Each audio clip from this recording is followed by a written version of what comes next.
What's up guys, the Strong Boys 19 here. This is going to be another video into the segment of classic underrated albums. Now this has been done before. I have done a previous video on albums that I consider to be underrated classics, and what this segment really is that it is personally an albums list of albums that not many people do talk about in a positive way, and they would either disregard it or just completely ignore it, or they just think that it's a good album but it's not like one of the favorites. But for my point into this type of albums list, these are albums that I consider to be one of my favorite albums of all time, involved in the underrated section of albums entirely. So if you haven't checked out part one from this segment, definitely check it out, because it has been a long while since I've last finished that video. So I decided to come back and do another one. This is just going to be in no particular order, so let's jump right into it. The first album in the list is Brian Eno, Thursday Afternoon. I have absolutely been admiring a lot of Brian Eno's discography, and he is one of my top favorite instrumental musicians of all time. And with his discography being a massive amount of albums from his career, I think Thursday Afternoon is really one of my absolute high favorites from his discography. And even though that it is an album that some say that it's not as good as some of the earlier albums, like on other ambient stuff, especially with Ambient 1 to Ambient 4, but there are other classic albums from him that I adore, like Another Green World, to the previous two ambient albums I've said, and I also do love some of the collaboration albums. But I think with Thursday Afternoon, this is definitely one of those really meditative ambient albums that I always love. What this album is just a 60-minute, 1 hour long track of the major key of G, with some really, really beautiful, so soft tinges of some soft piano notes, and hearing some of these swimming and soaring keyboard sounds of just these very atmospheric drones. And it's just such a comforting experience, and I very much love this album for that. So if you are into that kind of aspect and the experience of ambient music, then I highly recommend this album to you. The next album in the list is Blue Cheer, Outside Inside. Now this is their second studio album, follow-up to their very strong debut album, but I think Blue Cheer is one of those very earlier, I would say pioneering heavy metal bands that needs to be discovered so much more, and as well as some other great bands like Budgie, for example.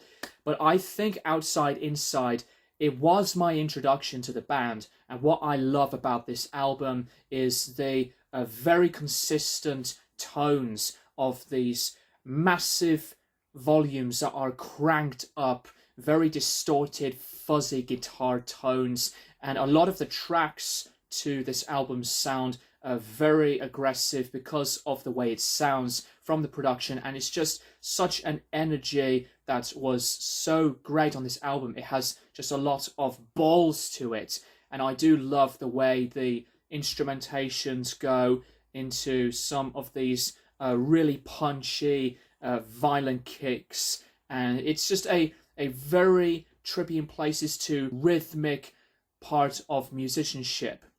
And I think Outside Inside is just a very heavy sounding album as well. It's pretty bluesy as well because of these pentatonic guitar solos to these awesome vocals and awesome drumming as well. But I think Outside Inside is going to be one of those massive introductions to you if you are into that kind of vein. It's pretty psychedelic as well, and I absolutely do love the earlier albums from this band. So definitely check out Blue Cheer, Outside Inside. And the next album in the list, I know I've talked about this album a lot of times. If you have seen my album review onto this album and the album ranking from this band's discography, I'm not going to talk about it that much on here, but I absolutely still think this is a metal classic, and that would be Iron Maiden's The X Factor. The first album to feature Blaze Bayley, the third vocalist with Iron Maiden's discography, and this to me does still contain some of my absolute favourite Maiden tracks of all time.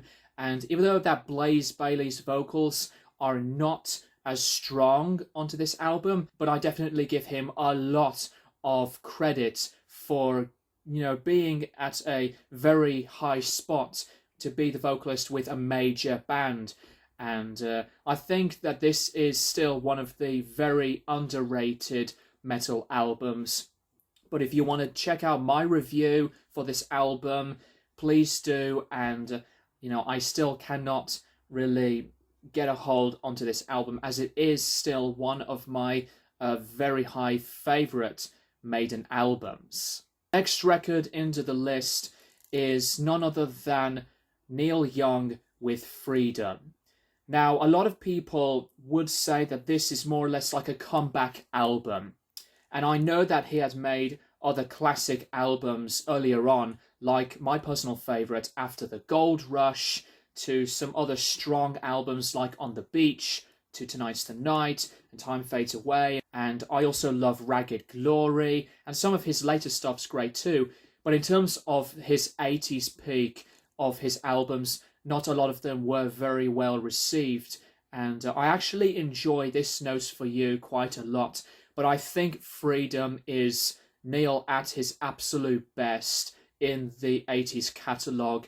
What this album is, it's just like a half and half album, because it contains half acoustic tracks, some that are onto ballads with the love and romance vibes, and the others do contain some very vicious and visceral protest songs. But on the other half does contain one of Neil's most violent and aggressive guitar tones, especially hearing the octave fuzz, that it just screams out. And Neil would continue to do that type of sound onto the Ragged Glory album, which I admire. And I think that this production is pretty polished as well. I love a lot of the tracks onto this album, like the two versions of Rocking in the Free World, to tracks like The Ways of Love, and, you know, I love Hanging on a Limb. And Someday reminds me strangely on a bit of a Bruce Springsteen vibe, and I love the slow ballad of Wrecking Ball. But in terms of some of the heavier sounds, I love the great sound of his distorted guitars, like on Don't Cry, and his heavy cover of On Broadway, where he just destroys it with his guitar tones. And I think that this album is very underrated, because there's not many people that would personally talk about this album in particular of favoritism of his albums, but I think this is a very underrated classic. The next album in the list is Fear Factory with Digimortal. And I know that Fear Factory is one of my favorite bands of all time. A lot of people will always talk about albums like Obsolete to Demanufacture and some of the later albums like Archetype, for example. But I think that this is an underrated classic for very nostalgic reasons, as that this was my favorite Fear Factory album. And I still think that the simplicity is what stands out the most onto the album. It's less complex and less on a technical side like on the previous two albums. This is the final album into the concept, the trilogy of the Man vs. Machine part of their discography. But I do love a lot of the tracks to the album, that they are full of the catchiness, the energy, and the massive grooves. You know, tracks like Linchpin, for example, the main single on the album. But I love the tightness that this album does have, like on What Will Become, to No One and some of the latest stuff like on Hurt Conveyor to Bite Block. And, I think that this does have some of Burton's very best vocal performances and some of these really great, very effective guitar riffs from Dino Cazares. And I think the production is absolutely great of this record as well. So I think Digimortal is still one of my high favourite albums in Fear Factory's discography. And also I am going to be doing an album review on their new album coming out later this week. The last album to be featured in the list is Faust with the Faust Tapes.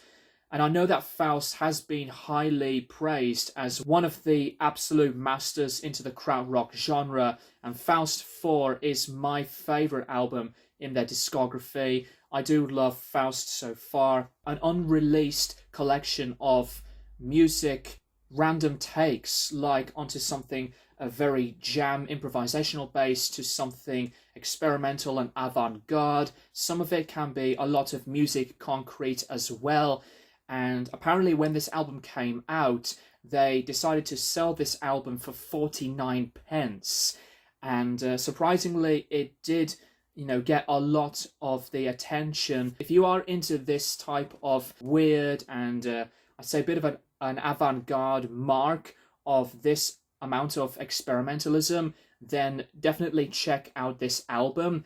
And for a lot of Faust fans, they would definitely pick maybe Faust So Far, Faust 4, or the first album. But I still love this album because of its unorthodox and adventurous, unusual type of a very unusual setting. And that's why this album is in the list of these albums that I consider to be classics in the very underrated aspect of albums here. So that is it, guys. That is my list of the second part for underrated classic albums. Let me know which albums you consider to be underrated classics, and let me know which albums are in your list in the comments down below. I would absolutely be intrigued to see what you guys have selected.